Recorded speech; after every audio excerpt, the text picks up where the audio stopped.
It is March 3rd, 2025. Holy shit. It's 6 in the morning. It's the middle of midterm season. And my bedroom is I'll be quite honest, it's a fucking mess. Not only do I have clean laundry chair that I need to take care of, but I also have clean laundry ottoman that I need to take care of. And clean laundry dresser that I need to take care of. My desk is covered in trash and like a few dishes. I was working in a photo class, like processing film for the first time in color, and like got fixer in my face. Or clean clothes, I need to get through some clothes that are also clean for some reason on the floor. I might need to wash them again, but then I need to put them in a suitcase, clean up my like gear, table. Pretty much all of this needs to get done within the next handful of hours. So who wants to do that with me while we talk about today's video?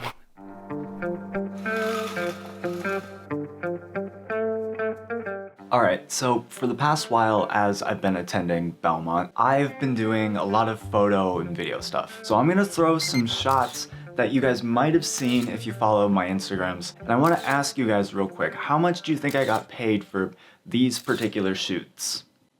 And that's a trick question if you saw the title of this video. The answer is 0. I got paid absolutely nothing for those. But why would I do that? This is known as spec work, and it's a teeny tiny bit of a dirty term because it basically implies working for free or very little money. And Lord knows, college students need money, especially in this economy. Now, there's a lot I could say about this, that, or the other about it, and that is gonna be what this entire video is all about. From my 4 years of attending Belmont and being a camera for hire on certain events, certain shoots, and helping out certain people do certain things, I'm gonna tell you why I, as a college student and budding creative professional, occasionally do spec work. So, with that out of the way, let's get into it. So, for starters, there are some advantages and disadvantages for doing creative work for little to mostly free. Obviously, the money is a big aspect. Time as well is gonna be a big aspect, and like the value proposition of that. But there are a few things that spec work, working for free, can do that, in my opinion, that can really help, especially further down the line professionally. For me, as a young person, and for someone here at Belmont, it's the biggest networking thing I can do for myself. There's always at least that one person in every single class that is music business, songwriting, or both at the same time, and has connections to gigs or is throwing a small gig in a small venue somewhere in town. And really one of the best things you could do is just, whenever you hang out with them, offer to just like shoot whatever jam sesh they're doing. Or there's a spot on campus called the Birdcage. One of my first like music shoots was shooting for free for one of my friends in the Birdcage. It's a little bit more fast and loose, but it'll allow you to figure out certain things like settings, certain ISO settings, certain apertures, certain shutter speeds, how to frame your shot, which is super good, and also what to look out for in certain types of scenarios. While that could be for music as well, another thing, it could also just be for clubs in general. If you say want to be a wedding photographer or a sports photographer, going to pick up soccer on the lawn or joining the Frisbee team has been like a really like big learning curve and very helpful in figuring out shooting sports photo stuff or shooting events. Because it also lends that like different perspective that a concert wouldn't, that normal landscape wouldn't, that portraits wouldn't. All of this is stuff I've done for the thrill of it. And because of that, I've been able to do a few shoots for paid. There's still a lot that I do for free, and there's one more thing about that as well. Because you're still building experience, building rapport, building connections, you're gonna be thrown a lot of curveballs, and this is, in my opinion, the biggest reason why I think young creatives like myself and like maybe you should also do work occasionally for free. Now, let me sit down and show you what I mean by curveballs. Full disclosure, the whole reason why I'm making this specific video is kind of twofold. One, I baked it into a class for my major. And two, earlier this year in January, one of my friends, Alvaro, had a gig in East that he wanted me to shoot photos for.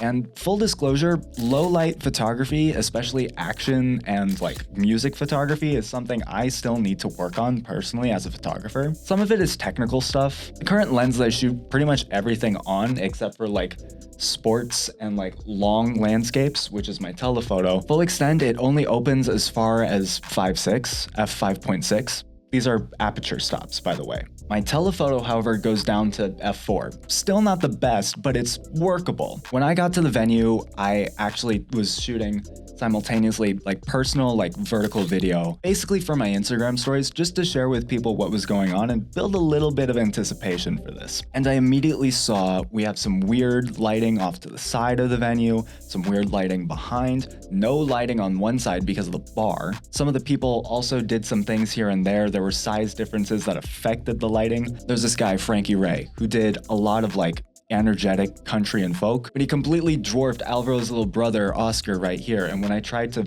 zone in on Oscar specifically for solos of him playing during Frankie Ray's set, I couldn't get much because Frankie Ray was so domineering and like taking over one side of the light. There's a lot of other things, and I'm going into many other side tangents, but the biggest thing for me were these two considerations. How high do I crank my ISO, and or how low do I keep my shutter speed in order to get a clear image? Because if I keep my shutter speed low, I could also lower the noise needed to make a clear image, but I could introduce motion blur, which might not look good in some cases. And you can kind of see that, and also the weird lighting too, in a lot of these images.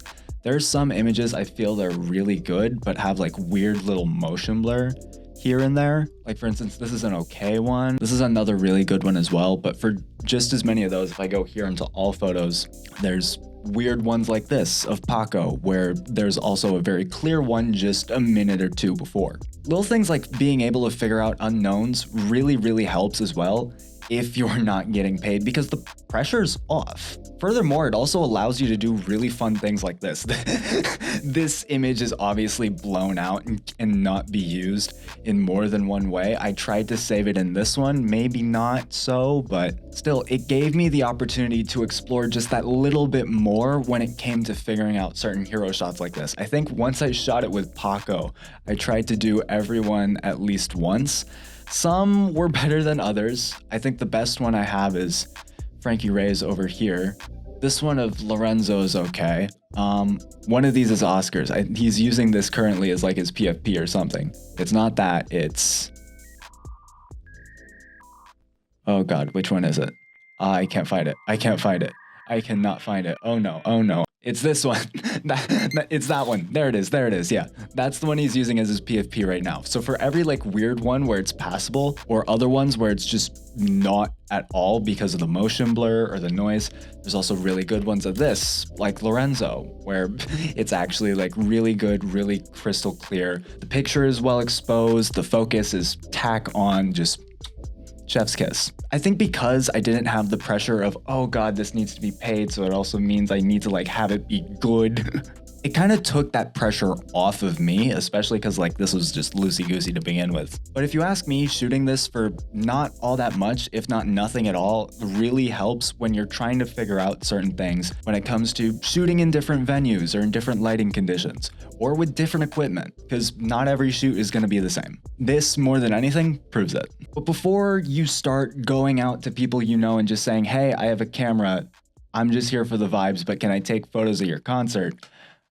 There's one more thing I have to say.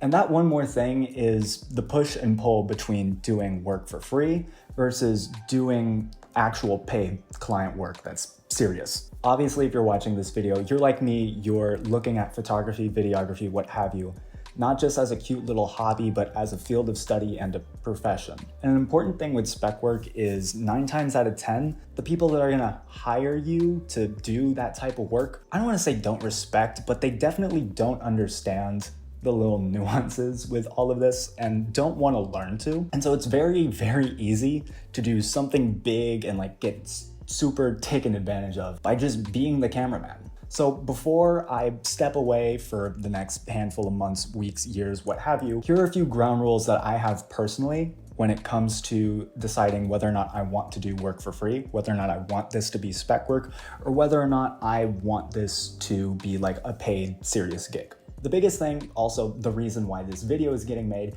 if it's for a class, like that shoot was for Alvaro, or like this video shoot for my friend William was, I'm not gonna charge for that. Because for those type of shoots, I need class credit to get a passing grade to get my degree. I don't want to say I couldn't care less if I got paid, it would be really nice, but I'm already doing something with another ulterior motive. I don't want to add another one on top of it. Another thing, like I said earlier, am I a part of an extracurricular club that I'm already committing my time to, that I'm already wanting to show up and choosing to show up to? Frisbee team activities are some of my most intense photography stuff that I do, just because of how many photos I take during tournament weekends. That to me is a team activity that I'm choosing to be there. I'm choosing to go out and compete on my own accord with my friends. And we're already paying a lot just to even get an Airbnb, register for the event, play our hearts out. I'm not gonna treat this like it's a paid gig. This is what I do for fun, and I wanna share the fun and the images with my friends. And I've even said hey, I take these cool shots on these tournaments. If anyone has anything outside of Frisbee, that's when I would get paid. And that's basically what it boils down to for me personally when it comes to shooting and covering an event for free photo video wise versus it being a serious paid gig. Because if it's not for class credit, if it's not a club that you're already a part of, and especially if it's taking away from a third part-time job or any other leisure activity, depending on the scope of it, it's okay, yeah, I can totally do this, but I would require compensation for it, and fair compensation at that. One of my intermediate classmates was asked to shoot studio portrait stuff, complete with white background, probably a few flashes. Something like that on the low is $150. They were wanting to do 3 people and they had a budget of 50. Something like that requires a lot of planning, a lot of very expensive equipment, and a lot of time outside of those 3 other activities.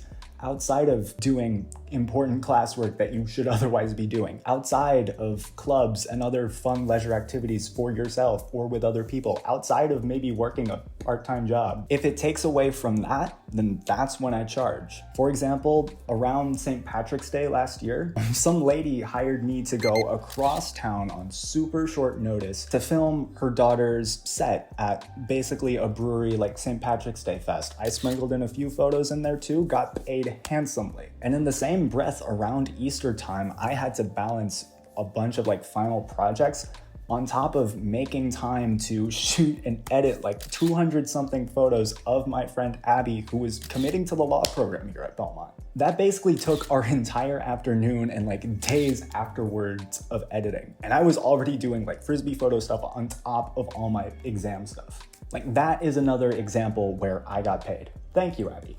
There's a lot I could say, but what it basically boils down to, if you have to commit time to it that you otherwise wouldn't doing something else, something that you need or otherwise enjoy, that is when you say, hey, my time and my talents aren't free. I expect to be paid for this. Hopefully I'm making sense when I say all of this, but that's roundabout where I'd pick and choose when to do something for free or when to actually charge money for it. Yeah. Is that the video? So it's been a while since I've made some of these more consistently. And if I'm well and truly honest, it's super weird for me now making these videos. For the past several years, I feel like I've been in this little loop where previously it's important to keep a lot of stuff private now especially.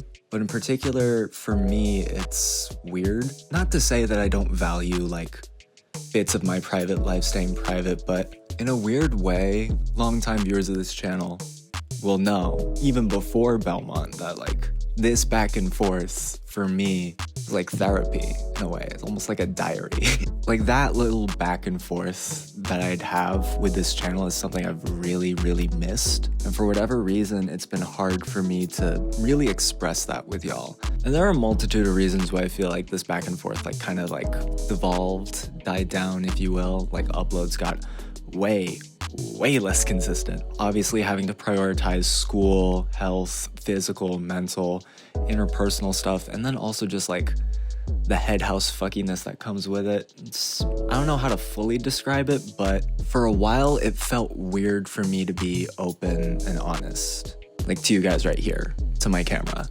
And I think now more than ever, especially with everything I've gone through the past 4 years, I think that's something I'm gonna focus on more and more. It's funny, attending Belmont, we brand ourselves as a Christ-centered liberal arts university. I don't want to say this is the most faithful or Christian I will get in this channel. You guys are free to believe whatever religion you want, and I will not put it past you if you are or aren't. But right now, in the Christian liturgical calendar, we're in the season of Lent, nearing the 40 days and nights Christ Jesus was in the forest, tempted by Satan. And all the denominations have their own certain rules and certain fasting rituals that they go through. But one of the common ones I see is you either give up something or you take up a commitment. And I have a few in particular, but one of them I think I specifically wrote down is just being more open, being more honest with myself, with the people I love and care about. And in a way, this is something I definitely care about. So with that, it's the end of this video, for real. But don't worry, there's gonna be more. There's gonna be a lot more, actually. I've had ideas on the back burner for years at this point, and I'm excited to share some of them with y'all. It is now almost 1 a.m., so I'm gonna go edit this down. I am not gonna get any sleep tonight. Oh my goodness. Just know, this is special to me. And for everyone that's stuck around for this long and been this patient, and for even the new people that have shown up in some of the more recent, oddly scheduled uploads, welcome to the ride.